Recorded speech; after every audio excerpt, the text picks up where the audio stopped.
Hello guys, welcome back to another video. നമ്മൾ ഇന്ന് എത്തിയിരിക്കുന്നത് ആര്യങ്കാവ് സെങ്കോട്ട റൂട്ടിൽ പുളിയറ എന്നൊരു സ്ഥലത്താണ് കേട്ടോ. അവിടെ ഈ മനോഹരമായിട്ടുള്ള ഈ ഒരു നെൽപ്പാടം കണ്ടപ്പം വണ്ടി നിർത്താതിരിക്കാൻ തോന്നിയില്ല. നമ്മൾ നേരെ സുന്ദരപാണ്ഡ്യപുരത്തോട്ട് പോകുന്ന വഴിയായിരുന്നു കേട്ടോ.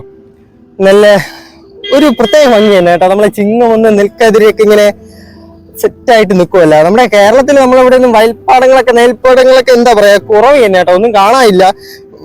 പതുക്കെ അന്യം നിന്ന് കൊണ്ടിരിക്കുകയാണ്.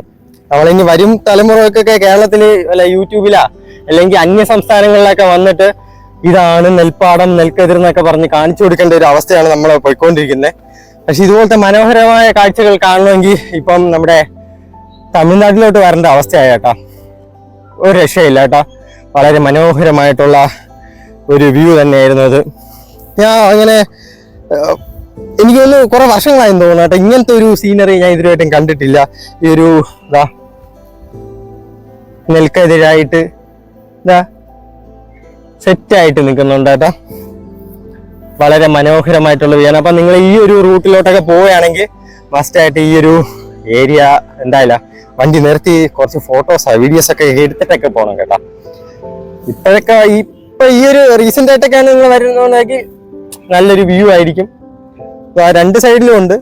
ഇവിടെ നെൽക്കതിരൊന്നും ആയിട്ടില്ല, പതുക്കെ വരുന്നേ ഉള്ളൂ. ഈ സൈഡിൽ ഇത്രയും എനിക്കൊന്ന് കുറച്ചും കൂടെ കഴിഞ്ഞ് കഴിഞ്ഞാൽ പതുക്കെ ഒരു വിളവെടുക്കുമെന്നോ ആണെന്ന് തോന്നുന്നത് കേട്ടോ. ഈ ഒരു ധാന്യം എന്താ പറയാ, എത്രത്തോളം നമ്മുടെയൊക്കെ ജീവിതത്തിൽ ഇമ്പോർട്ടന്റ് ആയിട്ടുള്ള ഒരു സാധനമാണല്ലേ. ഇത് എത്രയോ ചരിത്രാതീത കാലം എന്ന് വേണമെങ്കിൽ പറയാം. എത്രയോ കാലങ്ങൾക്ക് മുമ്പ് തൊട്ട് വളർത്തി എന്താ പറയാ വരുന്ന ഒരു ഭക്ഷ്യധാന്യം മാത്രമല്ല, എന്താ പറയാ ലക്ഷക്കണക്കിന് ജനങ്ങളുടെ ജീവൻ നിലനിർത്തുന്നത് മാത്രമല്ല, എന്താ പറയാ നമ്മുടെ ഈ ഓരോ സ്ഥലത്തിന്റെ ഒരു സാംസ്കാരികവും പൈതൃകവുമായിട്ടുള്ള കുറെ കാര്യങ്ങളുമായിട്ട് ഇതങ്ങ് ബന്ധപ്പെട്ട് കിടക്കുകയാണ്. നമ്മുടെ കേരളത്തിനെ കുറിച്ച് പറഞ്ഞാൽ കേരളത്തിന്റെ തനിമ നിലനിർത്തുന്ന ഘടകങ്ങളിൽ ഒന്ന് തന്നെയാണല്ലേ ഈ നെൽപ്പാടവും നെൽകൃഷിയൊക്കെ. ഒന്ന് ആലോചിച്ചോക്ക്. സത്യം പറഞ്ഞാൽ ഈ ലോകത്ത് ഇഷ്ടം പോലെ പേര് ഈ ഒരു എന്താ പറയുക കൃഷിയെ ഡിപ്പെൻഡ് ചെയ്തിട്ട് ചെയ്യുന്നവരുണ്ട്. അതിൽ എനിക്ക് തോന്നുന്നു കൂടുതലും ചെറുകിട കർഷകരാണ് ഇതിലോട്ട് ഫോക്കസ് ആയിരിക്കുന്നത്. അതപ്പോൾ അവിടെ നിന്ന് വിളവെടുക്കുന്നതൊക്കെ ആ ഒരു സമീപ പ്രദേശത്തൊക്കെ തന്നെ ആയിട്ടാണ് യൂസും ചെയ്യുന്നത്.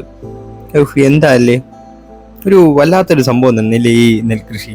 മാത്രമല്ല നമ്മൾ അല്ലാതെ അറിയാലോ, ഇതിന്റെ പറയാൻ തന്നെ ഇതിന്റെ ബെനിഫിറ്റ് നിങ്ങൾക്ക് അറിയാലോ.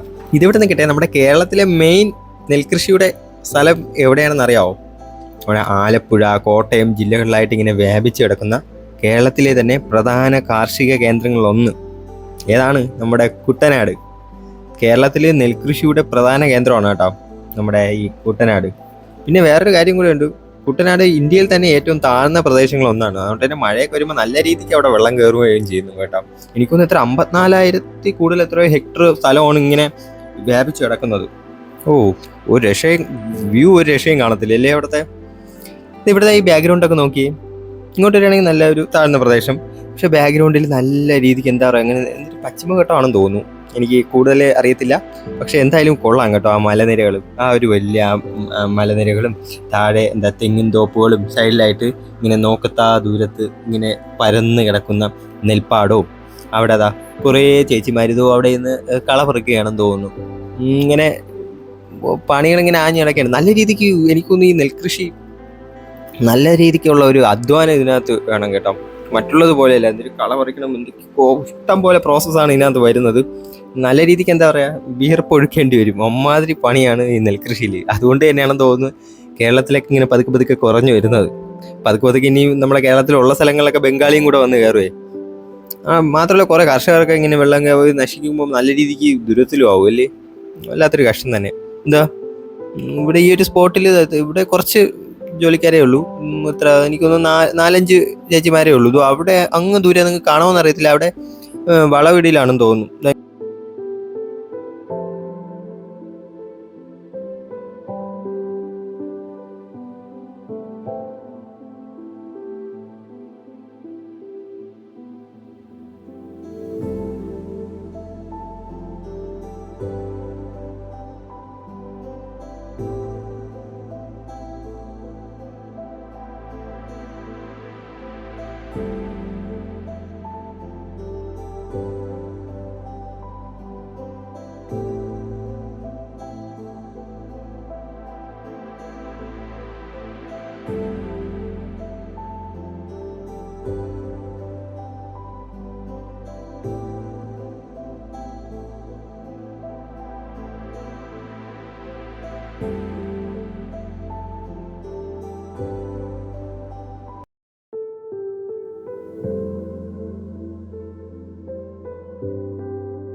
നീ ഇതുപോലെ നെൽപ്പാടങ്ങൾ കാണുമ്പോൾ പഴയ കുട്ടിക്കാലം ഓർമ്മ വരും. നല്ല ചെറുതിലെ വീട്ടിന്റെ അടുത്തായിട്ട് ഇതുപോലെ നെൽപ്പാടം ഉണ്ടായിരുന്നു. അതിന്റെ സൈഡിൽ കൂടെ ഒരു തോടുണ്ടായിരുന്നു, ഒരു കുളം ഉണ്ടായിരുന്നു. നല്ല രസമാണ് കേട്ടോ. അത് മൊത്തത്തിൽ ഇത്രയും രണ്ടും സാധനം കിട്ടിയപ്പോൾ തന്നെ നിങ്ങൾക്ക് ആ ഒരു വൈബ് മനസ്സിലായി കാണൂല.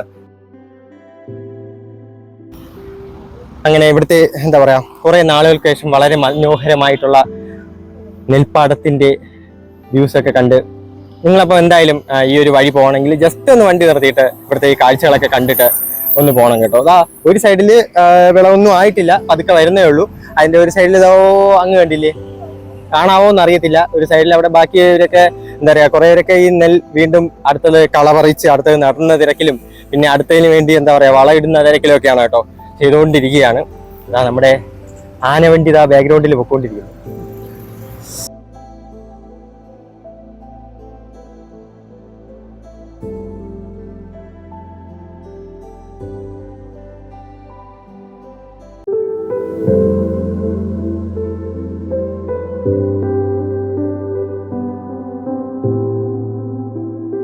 ഇന്നത്തെ ഈ ഒരു എന്താ പറയുക കേരള തന്മയുടെ എന്താ പറയുക ഈ നെൽപ്പാടത്തിൻ്റെ നെൽകൃഷിയെക്കുറിച്ചുള്ള ഈ ഒരു ചെറിയൊരു വീഡിയോ നിങ്ങൾക്ക് ഇഷ്ടമായെന്ന് കരുതുന്നു.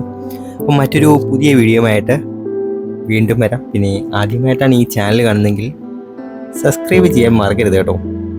അപ്പം എല്ലാവർക്കും ഒരിക്കൽ കൂടി ബൈ.